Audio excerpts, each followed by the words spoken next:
la idea, yo creo que a Mariano no necesita presentación porque es de la casa, digamos. Pero bueno, la idea fue invitarlo a discutir una parte del libro que acaba de salir de Mariano, del Laboratorio Chileno La Comunicación Mundo, un itinerario intelectual de Hernán Matelar. Y bueno, nada, decir que es doctor de la facultad, que es docente de la facultad, investigador del CONICET recientemente.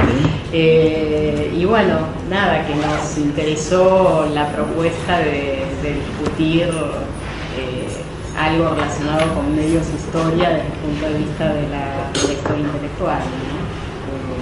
Nada, empezamos con tu presentación y charlando. Bueno, antes que nada agradezco a Mirta y a Mariano la invitación. Es un trabajo reciente que acaba de salir, así que para mí la verdad que está bárbaro poder compartirlo, discutirlo, pensarlo. Y bueno, la idea era, lo que hablamos con Mirta era presentar algunos ejes centrales del libro. El libro es una reescritura, básicamente una síntesis de mi tesis de doctorado. Y entonces la idea era presentar algunos de los ejes que recorren un poco la perspectiva con la que trabajo y reconstruyo el itinerario de Matelar, un poco plantear la pregunta de por qué es productivo hacer una historia intelectual en torno a la figura de Matelar, y la idea entonces era hablar lo menos posible para que después podamos conversar. Bueno, era lo que nos parecía más productivo. Bueno, decía que el libro es una síntesis de la tesis de doctorado. Está planteado un poco la perspectiva con la que recorre este itinerario de Matelar. Por ahí planteo que es un cruce entre historia intelectual y sociología de la cultura. Un poco de la historia intelectual, la idea a diferencia de la historia de las ideas, ¿no? O lo que la diferenciaría sería pensar por ahí una frase de Altamirano que me resulta muy productiva, el trabajo del pensamiento en el seno de experiencias históricas, dice, ¿no? Un poco entonces la idea desde la historia intelectual es pensar la conexión entre el mundo de lo social y el mundo de las ideas, desde una dimensión epistemológica, ¿no? Y al mismo tiempo, y por eso la idea de cruce entre historia intelectual y sociología cultural, lo que me resultaba productivo y útil de la perspectiva de la sociología de la cultura y como al interior, ¿no?, de la sociología de la cultura, la sociología de los intelectuales, como un matiz, un énfasis. Si bien los contornos de la historia intelectual son difusos y están en discusión y no se plantea como una disciplina de fronteras muy estrictas, ¿no?, pero es el énfasis que permite pensar la sociología de la cultura en torno a la función de los productores especializados o de estos productores culturales especializados que son los intelectuales, su función social, ¿sí?, su función social en tanto productores de ideas y de visiones de mundo, ¿no? Entonces, la función social de los intelectuales y la función social de estas visiones y de las ideas. De alguna manera, entonces hay propongo una pregunta más epistemológica sobre las condiciones sociales de producción de las ideas y al mismo tiempo una pregunta que enmarco más en una pregunta por la hegemonía y por el papel de los intelectuales y de las ideas en la producción de hegemonía, ¿no? Bueno, esto reconoce muchos antecedentes. Me interesa mucho la perspectiva de Williams cuando plantea las ideas se producen en el espacio social y entonces hay que estudiar esas formaciones, instituciones en las que se produce, pero siempre no olvidar esta pregunta por el papel de estas formaciones culturales, instituciones en la producción y reproducción de una hegemonía.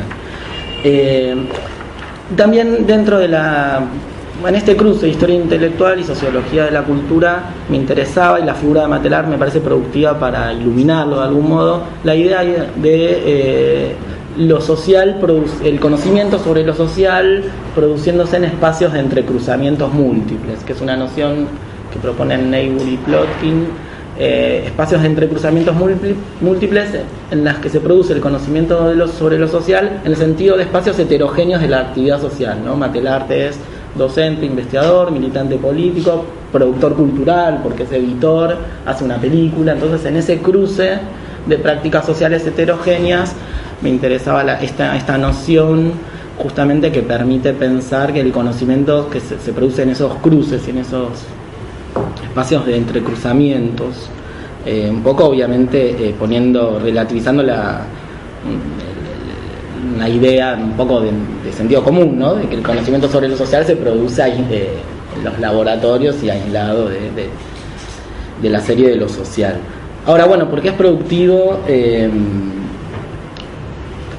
pensar o reconstruir un itinerario de Matelar, ¿no? De Armand Matelar, para la historia intelectual de los estudios en comunicación y también la historia intelectual en general o la sociología de los intelectuales?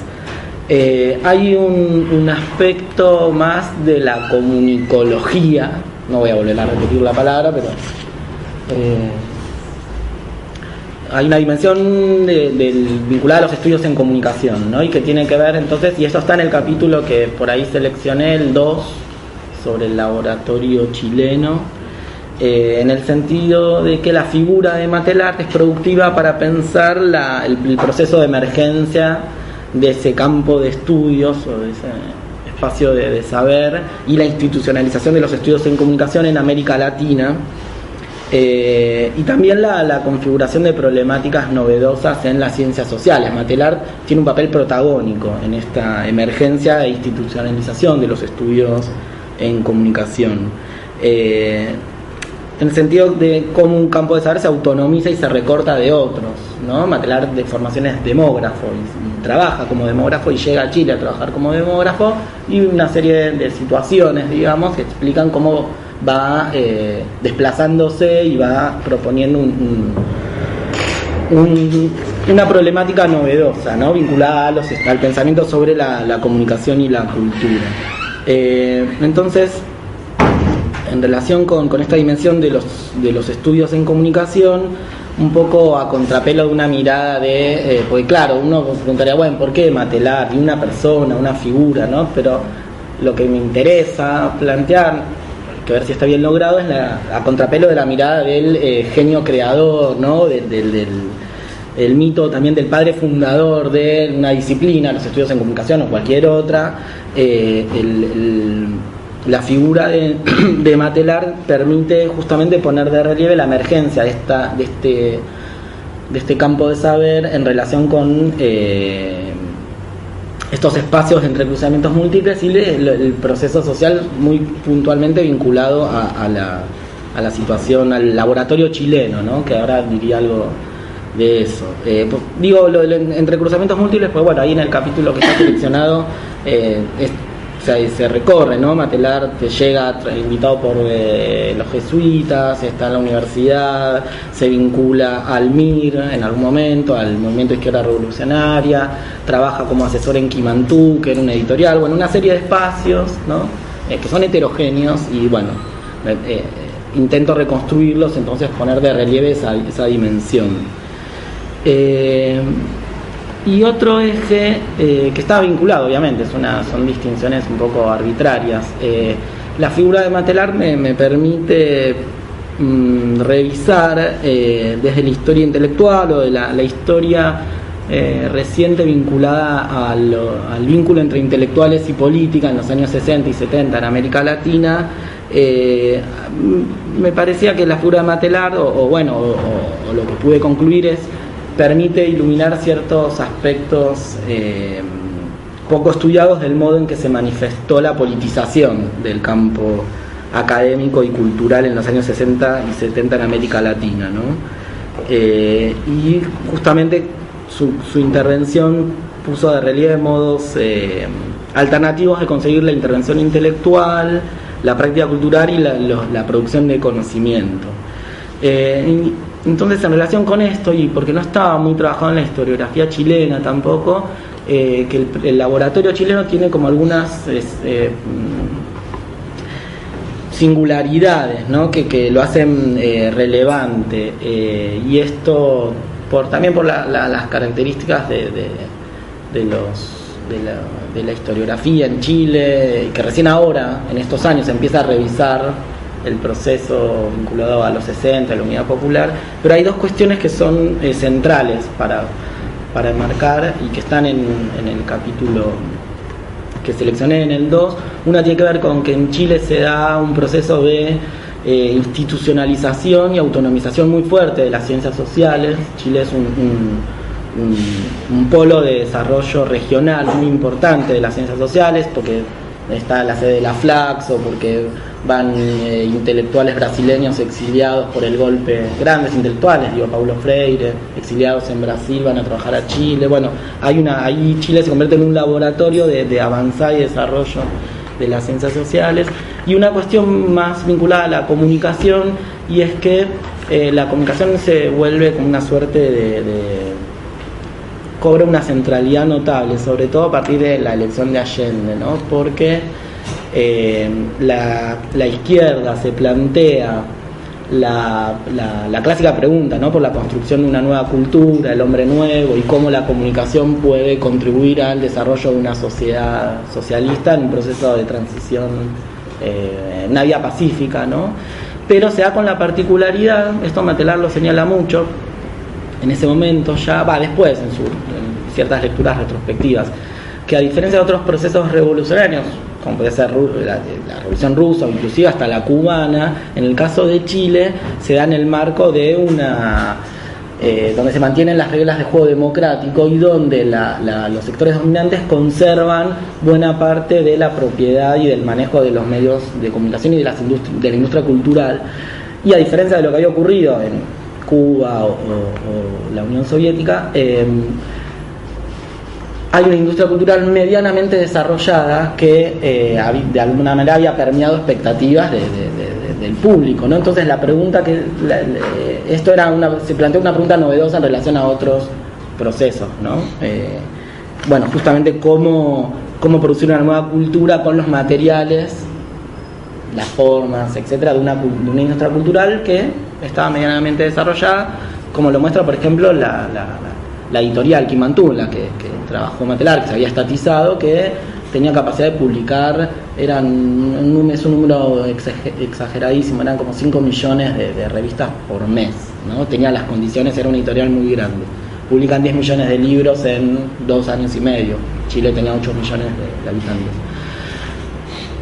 Y al mismo tiempo entonces es un laboratorio para la izquierda y es un laboratorio también para la derecha, ¿no? Porque a diferencia de otros procesos de contrarrevolución, digamos, no había margen político en Chile, o por lo menos como en otras experiencias, de hacer una intervención militar directa, ¿no? Como había sido Santo Domingo, ¿no? En el 64, o bueno, podía ser Vietnam, pero las estrategias del debilitamiento del gobierno de Allende no pasan por por medidas de carácter coercitivo directo, militares, sino que ponen en juego cuestiones muy vinculadas a la información, la comunicación, que se vuelve como un vector estratégico. Y entonces eso, se convierte en un campo de laboratorio. Porque ahí se ensayan estrategias novedosas, ¿no? Esto aparece mucho después en el documental La Espiral de Matelar, ¿no? Eso no está en estos capítulos, ¿no? Bueno, y otro eje, son 2 más, creo, pero igual... Habla tranquilo, tiempo. Y eso sí, tiene que ver con la selección del capítulo 4 que elegí, que la figura de Matelar es productiva también desde el punto de vista de una sociología o de un pensamiento social sobre los procesos sociales de circulación internacional de las ideas. O también, que para mí van de la mano, de lo que uno podría pensar como formaciones intelectuales internacionales. Por ahí yo propongo un concepto un poco osado, que es el de la internacional popular de la comunicación, después lo podemos discutir, pero quiero decir que la figura de Matelar es productiva para pensar los procesos sociales de sociales de circulación internacional de las ideas, pues la figura de Matelar es atípica, porque Matelar es belga, estudia en Francia, va a estudiar a Chile y trabaja, son 11 años en Chile, donde tiene su familia, sus hijos, decide quedarse a vivir ahí para siempre, hasta que lo expulsan en el 73 con el golpe de Pinochet, y él vuelve a Europa, donde ya no vuelve a Bélgica, sino a Francia, donde se empieza a insertar en el campo cultural y después un poco más en la universidad.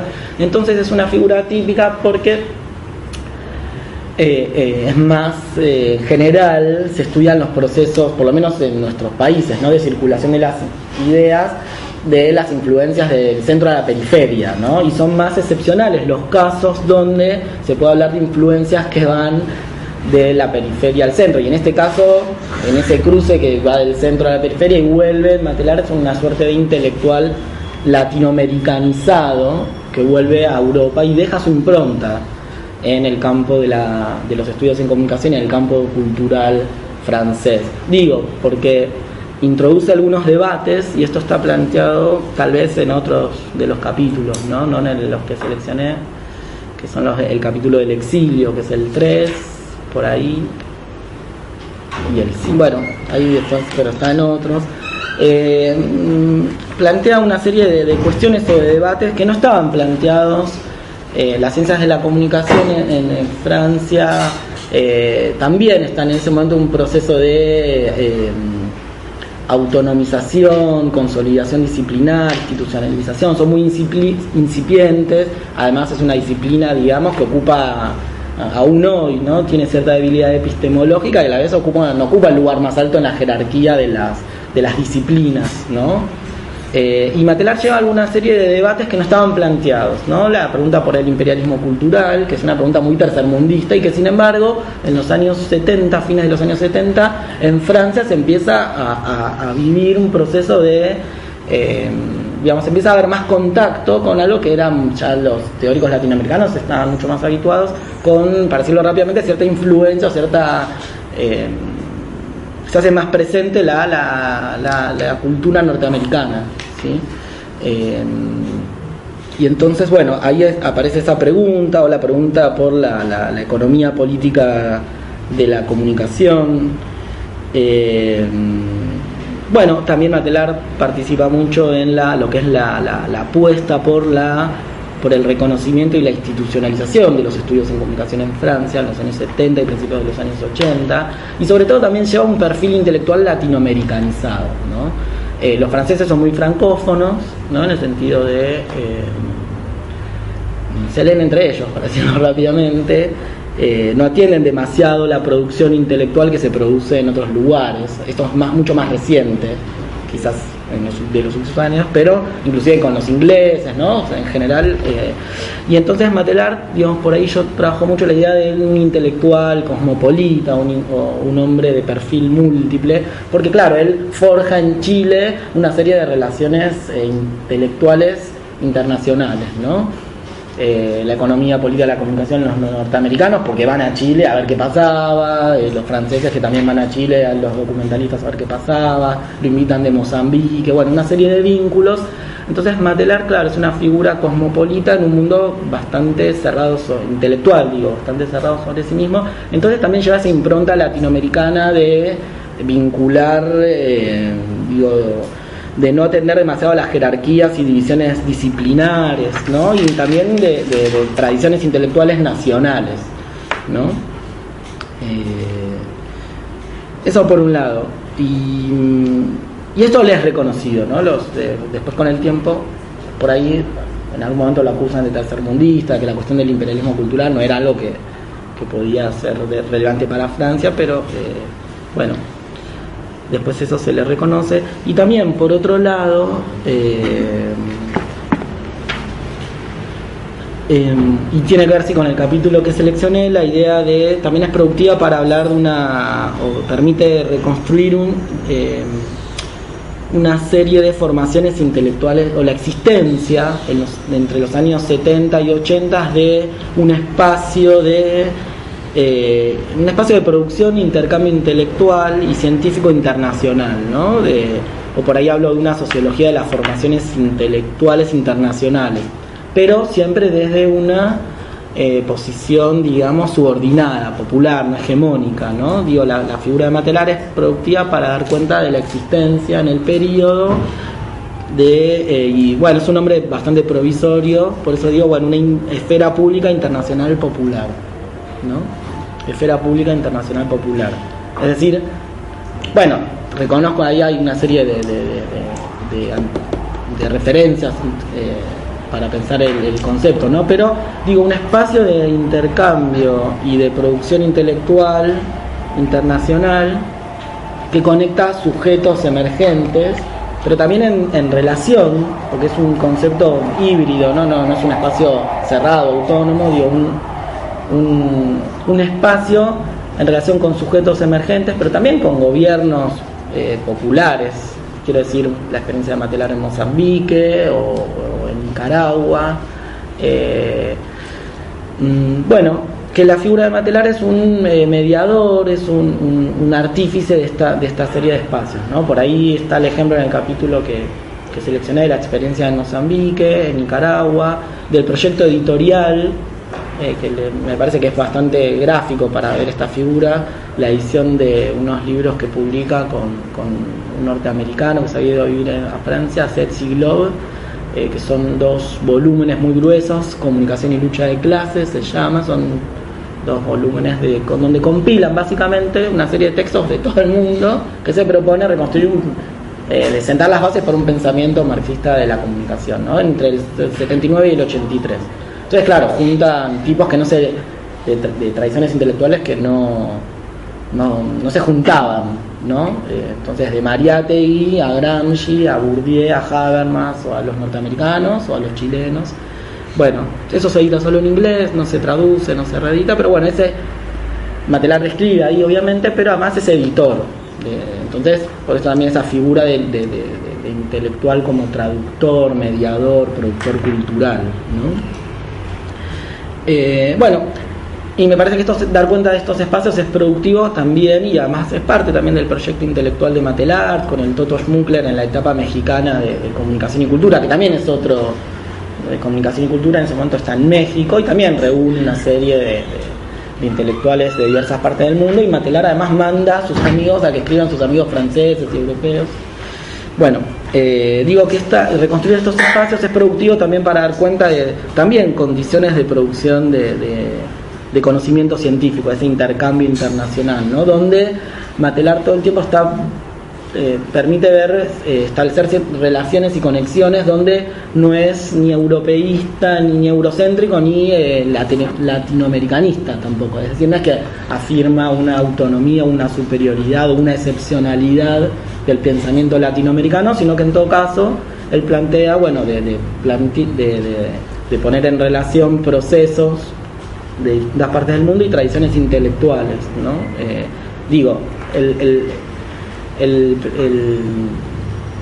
El análisis de la experiencia chilena va a acompañar a Matelar prácticamente en toda su trayectoria como insumo intelectual para pensar la comunicación y la cultura. Bueno, y entonces también con un poco pensar procesos de producción y reproducción de una hegemonía global, ¿no? Pero en este caso más bien de una hegemonía alternativa, bueno, que por ahí yo planteo que en los años 80 pierde condiciones para desarrollarse. Bueno, y con esto cierro y no me extiendo más.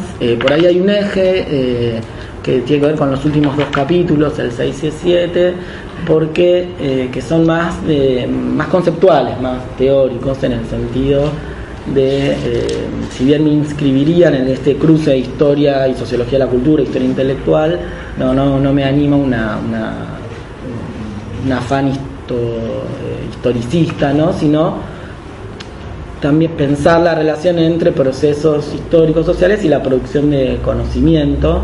Y digo también esto, hago bastante énfasis, si no lo había señalado, el papel de la política, ¿no? Tanto productora de conocimiento, es algo que la figura de Matelar, por lo menos a mí me interesa poner mucho de relieve. Pero entonces, bueno, que los 2 últimos capítulos intento pensar, bueno, en esas condiciones de producción, cierta singularidad del pensamiento de Matelar y originalidad y productividad, digamos, en tanto pensador de la sociedad contemporánea a partir de la crítica de la comunicación y la cultura.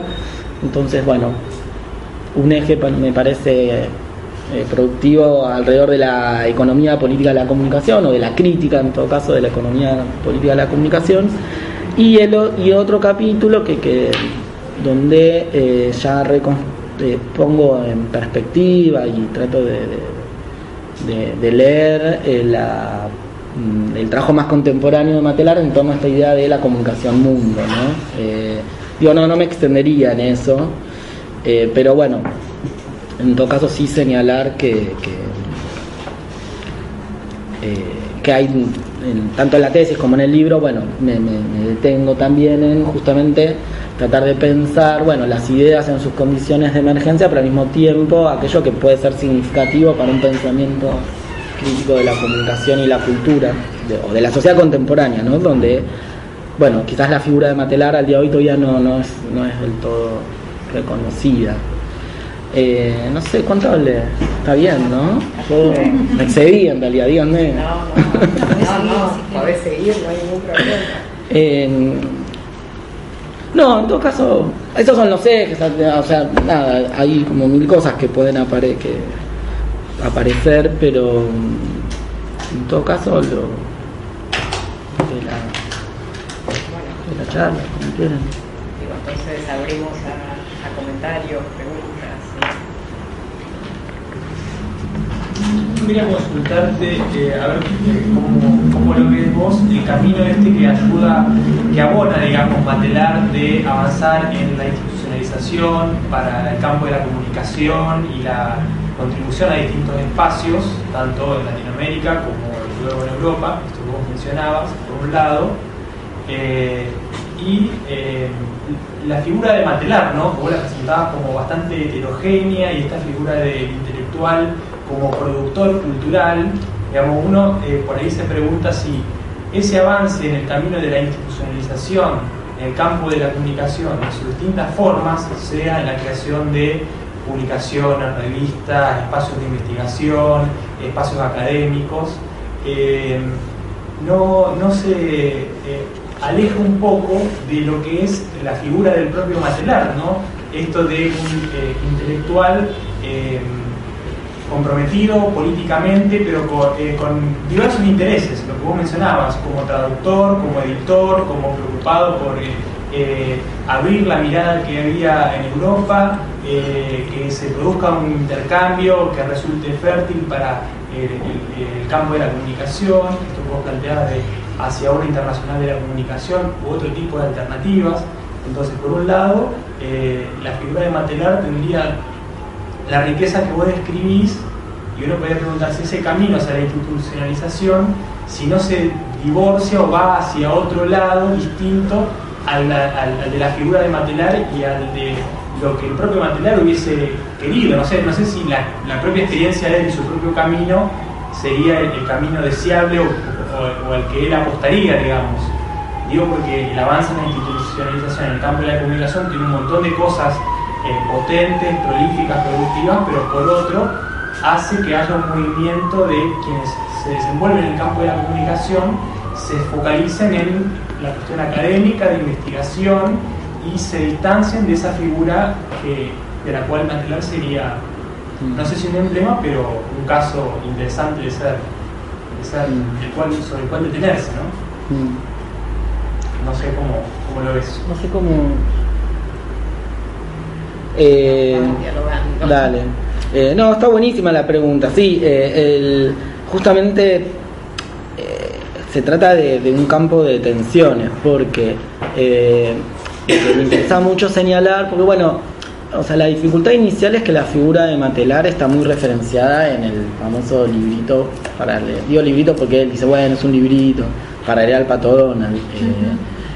Y me parece que entonces, bueno, me parecía importante reconstruir cómo en el proceso de institucionalización de las ciencias sociales en Chile, antes y durante el gobierno de Allende, supuso pensar un tipo de institucionalización para las ciencias sociales que justamente no supusiera un divorcio de ese compromiso político que vos planteás, ¿no? Entonces ahí hay una cuestión.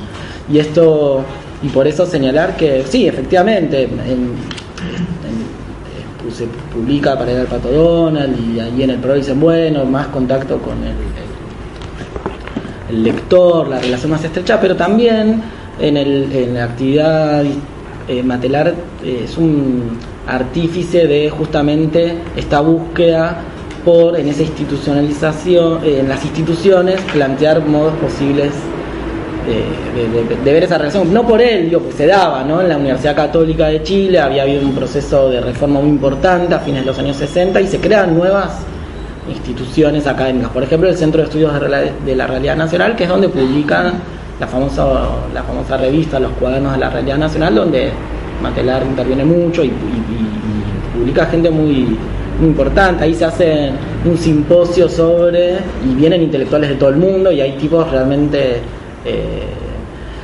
que participan en un simposio sobre transición socialista. No me acuerdo el título que tenía, pero es un encuentro ahí en la universidad, un acuerdo entre el CESO, que era un centro de estudios sociales de la Chile, si no recuerdo mal ahora, y el CEREN de la Católica, donde se ponen a discutir, y ahí bueno, inclusive lo invitan al TUSER, no puede venir último momento, pero es están todos los brasileños, Mauro Marini, bueno, entonces eso por un lado.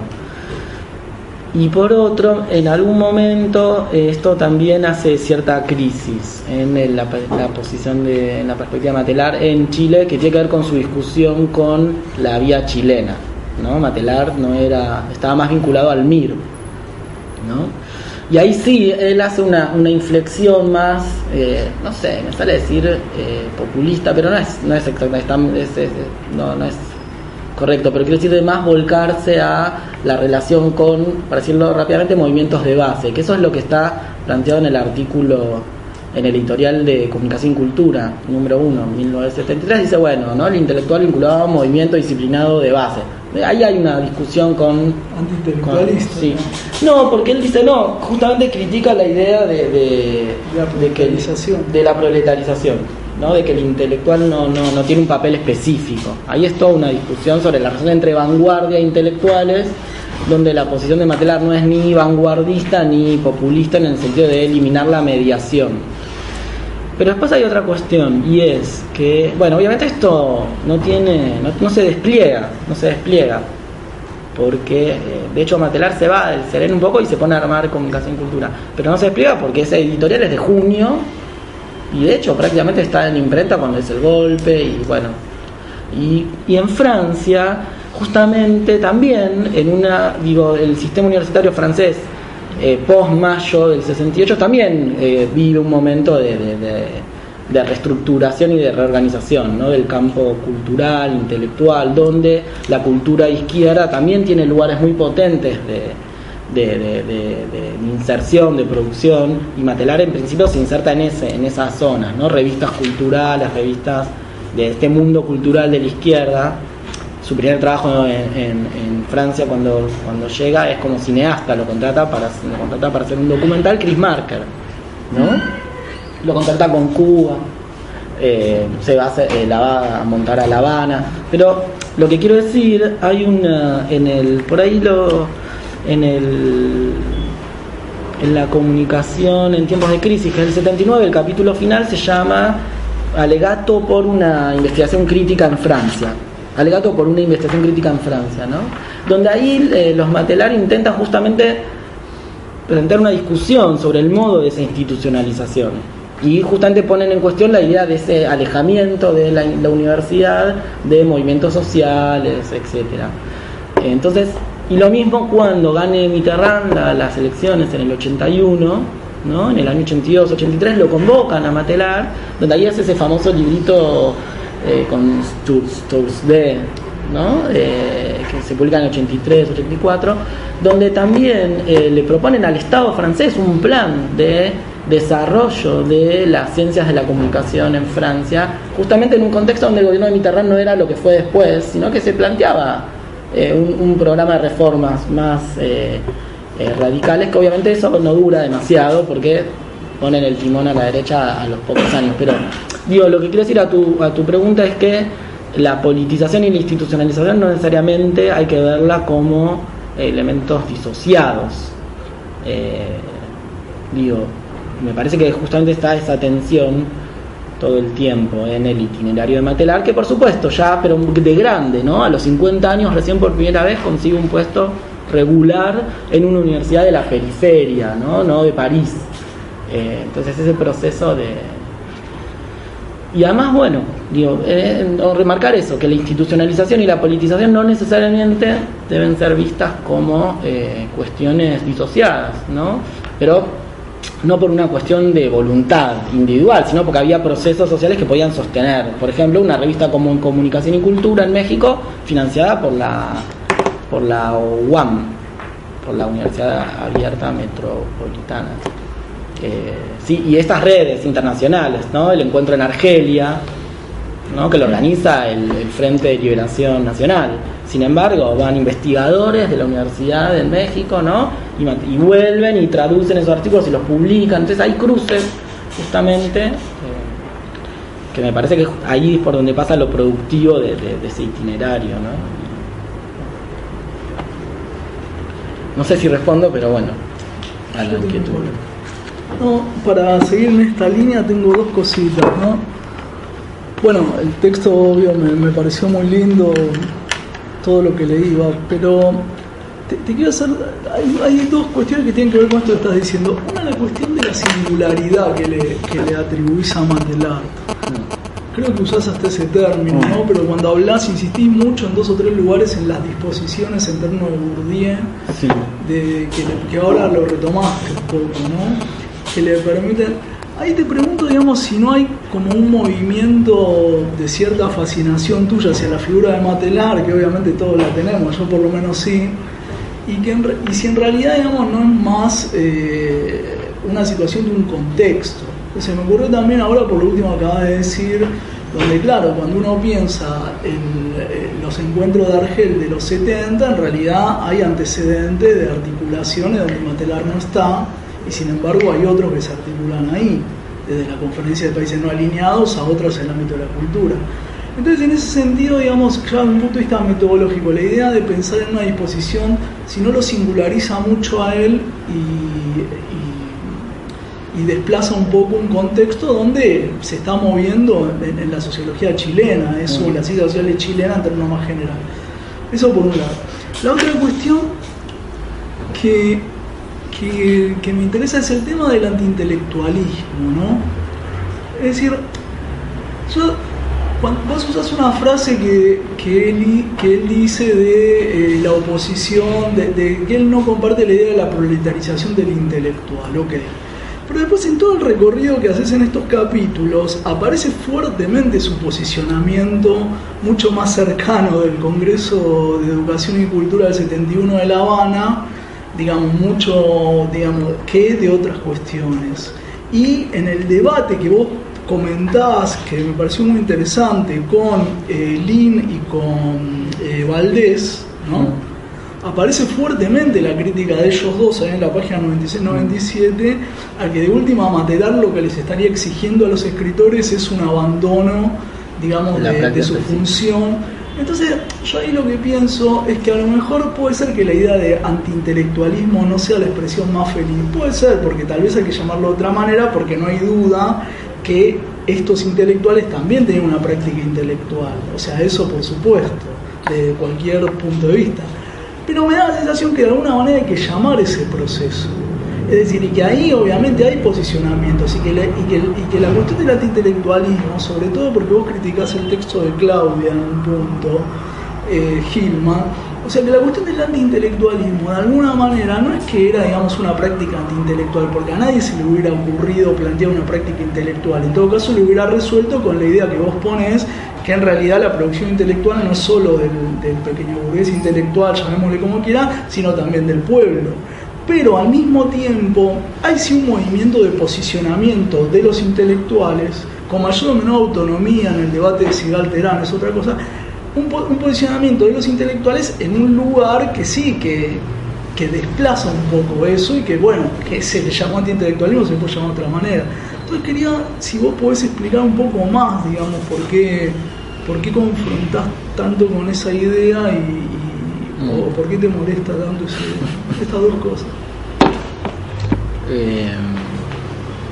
No, en relación con lo primero, lo que planteás me parece que acuerdo, digamos, que todo el trabajo convivía con una tensión y era cómo inscribir, ¿no? Es una paradoja, que está, también lo digo al final, bueno, uno no lo termina de resolver, que es la paradoja de plantear las ideas en su contexto, etcétera, los procesos sociales y al mismo tiempo a partir de una figura, de un itinerario. Bueno, es una tensión donde, bueno, en principio por lo menos trato de señalarlo, que me interesa reconstruir esos procesos que son sociales y generales. Por ahí la figura de Matelar, por sus disposiciones, justamente lo ubican a él en un lugar, y me parece que en todo caso, por ahí cuando decías, bueno, ¿qué es lo que intento poner de relieve? Quiero decir, Matelar está en condiciones de leer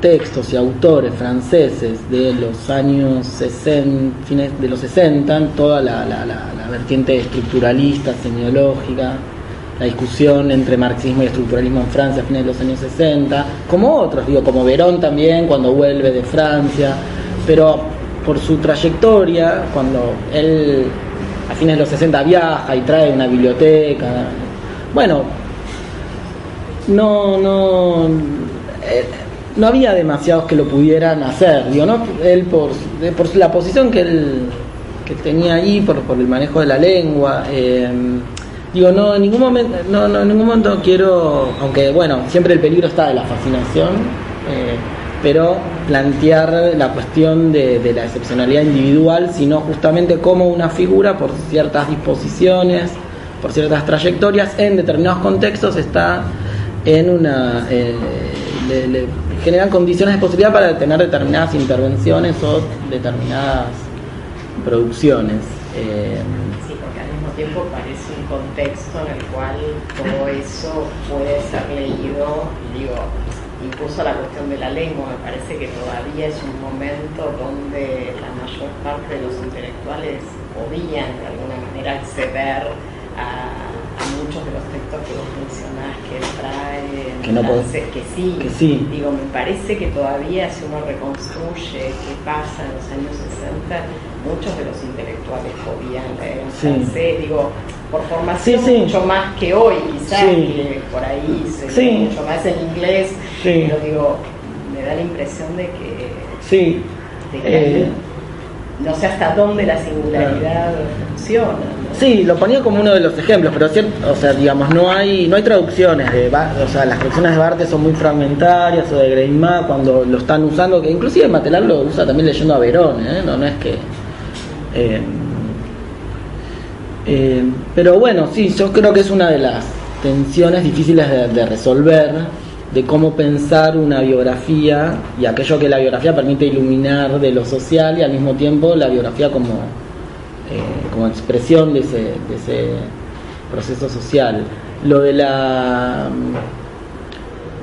singularidad, bueno, lo planteo en relación con pensando lo que Matelar expresa su trayectoria en tanto proceso social, digo, el exilio, su llegada a Francia, el lugar extraño que él tiene en ese momento, lo planteo de ese modo, digamos, ¿no? Pero no como no por un don de él, sino, bueno, por haber vivido esa experiencia chilena, latinoamericana, haberse dedicado a los estudios en comunicación en un campo que no estaba mirando ahí. Entonces, por ejemplo, Schiller y Dallas Knight viajan a Chile al año de la asunción de Allende, y claro, todos se fascinan con para ir al Pato Donald.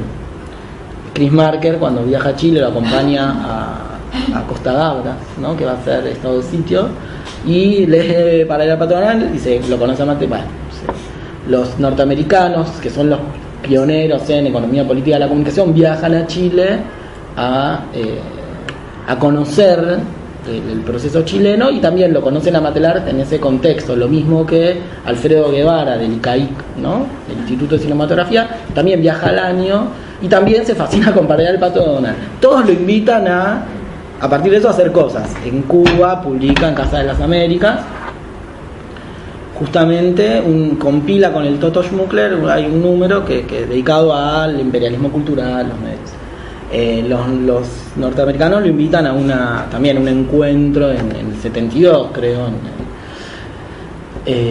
Bueno, lo mismo los cubanos decía, cuando vuelve a Francia, Kriegsmarker enseguida le dice: tenés que hacer un documental, te consigo financiamiento. Bueno, quiero decir, se dan una serie de conexiones que los singulariza en el sentido, porque que donde en realidad es ese proceso chileno, de algún modo lo que lo permitía. Y bueno, entonces Matelar llega a Francia con ese contacto, al mismo tiempo habiendo leído a los norteamericanos, que los franceses no lo leían, los que hacen economía política de la comunicación lo van a leer después.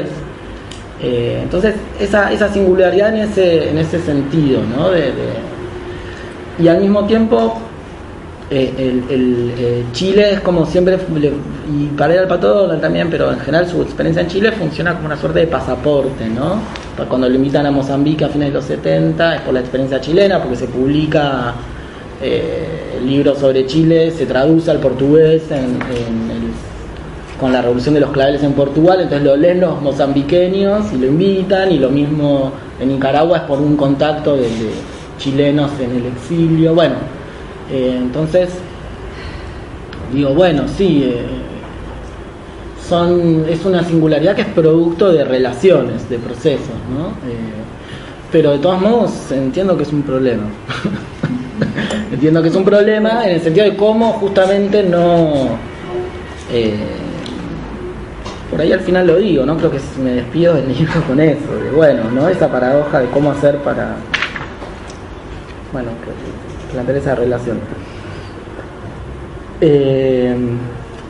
Y en relación con lo del anti-intelectualismo, y vos decís que me enojó con Hillman. No, te preguntaba. Sí. Yo, para mí, hay como un supuesto que propongo, que es que la historiografía de los estudios en comunicación, ¿no? Se construyó desde los años 80 una suerte de mirada retrospectiva, una tradición selectiva en torno a cómo leer la emergencia de los estudios en comunicación. Y ahí lo reconstruyo, en algunos casos con miradas que para mí son quizás descontextualizadoras o que abstraen las producciones de los contextos históricos. Pero vos decís lo de Hillman, un poco lo que yo quería leer era cómo también una mirada, por eso también hago una lectura del famoso artículo de Verón del 75 en Lenguajes, ¿no? De cómo cierto modo en que en los años 80 en Argentina se leyó la politización de los intelectuales en los años 70, es como una suerte de condición de producción que también informa la lectura que se hizo sobre los estudios en comunicación, donde básicamente, lo simplifico mucho, pero una idea fuerte, y que está en la generación que fue protagonista, ¿no? Pienso en Sarlo, por ahí aparece Terán, que vos mencionabas también, que es la idea de la práctica política como una suerte de obstáculo epistemológico a la producción de conocimiento, ¿no? La idea de, hubo un momento de tensiones productivas entre intelectuales y políticos, cultura y política, pero hubo un momento donde la política subsumió la especificidad de la producción intelectual, y por ahí Terán dice se canibalizó ¿no? Como se comió la producción intelectual o la especificidad, la producción de conocimiento. Entonces, mi punto, mi hipótesis era, proponer leerlo un poco a contrapelo, justamente tratando de dar cuenta de esos contextos, y al mismo tiempo esta productividad, ¿no? de la política como productora de conocimiento. Por eso que decía de los espacios de entrecruzamientos múltiples, ¿no? Me preguntaba si en esa, digo, un poco en la línea de... Una cosita, no. perdón. Porque después también está otra cuestión del antiintelectualismo de, bueno, ¿cuál era la posición de Matelau? Decías, bueno, ¿cómo lo llamamos?